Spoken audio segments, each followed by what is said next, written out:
Logia awakenings are about to be way more busted than you could ever imagine. We have seen what zone and paramecia awakenings look like. But when it comes down to Logias, Oda has been treating it like the Krabby Patty secret formula. Like this is some Area 51 classified shit. Like this the nuclear war codes to the United States. Really think about it for a minute. Vegapunk is a first ballot Hall of Famer in terms of his scientific achievements. This man could make stuff like Seraphim and Pacifistas. This man could clone a legendary mythical zone devil fruit like Kaidos. But when it came down to replicating Logias, Oda say this is where I draw the line, goddammit. I can't have this in my series. He said we can't have multiple niggas with magma, light, and ice devil fruit. That's way too much. That alone shows how Oda views Logias in comparison to the other classes of devil fruits. They are the strongest class of devil fruits in my opinion. And in today's video, I will explain why Vegapunk can't replicate them and how it's connected to their awakening. Feel free to like and subscribe and join the notification bell for more weekly videos. You see, with Zone and Paramecias, the process of devil fruit replication is achieved through DNA, basically lineage factor. Y'all remember that, right? That's why the Seraphim have green blood. And that's also the reason why you can jack someone's devil fruit through their DNA. Let me take you back to Whole Cake Island, where Big Mom ate Mother Caramel and she gained the devil fruit. Well, the idea still remains the same. The only thing different is Big Mom would have not had to eat the whole of Mother Caramel. She just would have had to eat a part of her.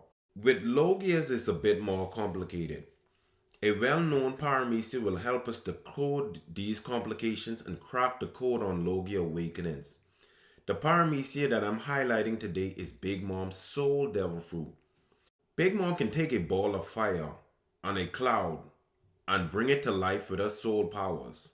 This is why I believe when a person eats a Logia, the power is infused with their soul, which is different from lineage factor. There is no scientific way in One Piece for replicating a soul like Vegapunk does with DNA, and that's why recreating a Logia is impossible. Well, how do I know there's no way of replicating souls? Well, it's simple. Look at Vegapunk dialogue when talking to Koma about his paw powers. That's right, a Skull and West Blue once said people lose 21 grams of weight after they die. In other words, that's the weight of soul. This is Vegapunk talking. The soul really exists. We can observe it. It's so fascinating. The dialogue from Vegapunk shows that observing a soul is a scientific feat. Then he goes on to say, your powers take pain, supposedly invisible, and give it form. So what about the mind, the heart? What about mental images like memories? Koma replies saying, you want me to produce memories to show you? Vegapunk says, please, it's a great chance for a scientific leap. Vegapunk can't extract memories, so he's asking Kuma to extract them himself. So I know for damn sure Vegapunk can't extract his soul. More evidence of a Logia awakening should be tied to Karasu from the Revolutionary Army. In his fight versus Fujitora, he uses an attack called Soul Lotus, where he splits his body off into crows. My interpretation of what he's doing is he's splitting his soul into the shape of crows. This explains why Karasu can be in Dressrosa carrying Sabo around while he is not there. It also explains how Karasu delivers the newspaper to the Revolutionary Army. This leads to the main point of the video. What do I think that Logia Awakening does? The first thing in Logia Awakening is soul infusion. Let's use Aki Inu for example. I will use two examples for the awakening ideas. Aki Inu will have his own elemental version of Zeus and Prometheus. I'm talking a giant pack of magma hounds that operate autonomously from him. They won't be able to be damaged like Zeus and Prometheus. Kizaru on the other hand, it might go a different direction because we have never seen Kizaru create light monkeys like his epithet suggests. But I feel like Kizaru is a dude that specializes in creating beams, energy beams. So I could see something where Kizaru creates like a sort of destructo disc and he gives it life.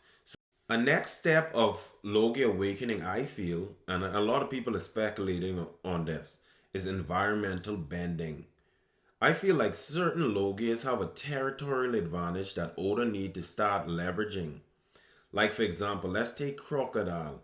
If you have this man in the desert, he should automatically be 5 times as stronger because he no longer would have to produce sand. He would have it all around him. And to me, that would be extremely devastating.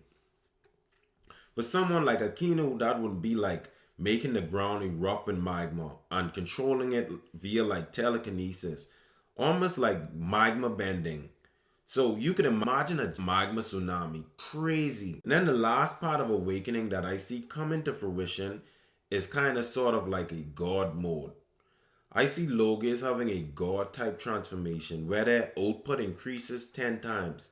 It's basically like Enel's Amaru. If you have any dope awakening ideas to drop in the comments, please like and subscribe and join the notification gang. It's been real, y'all.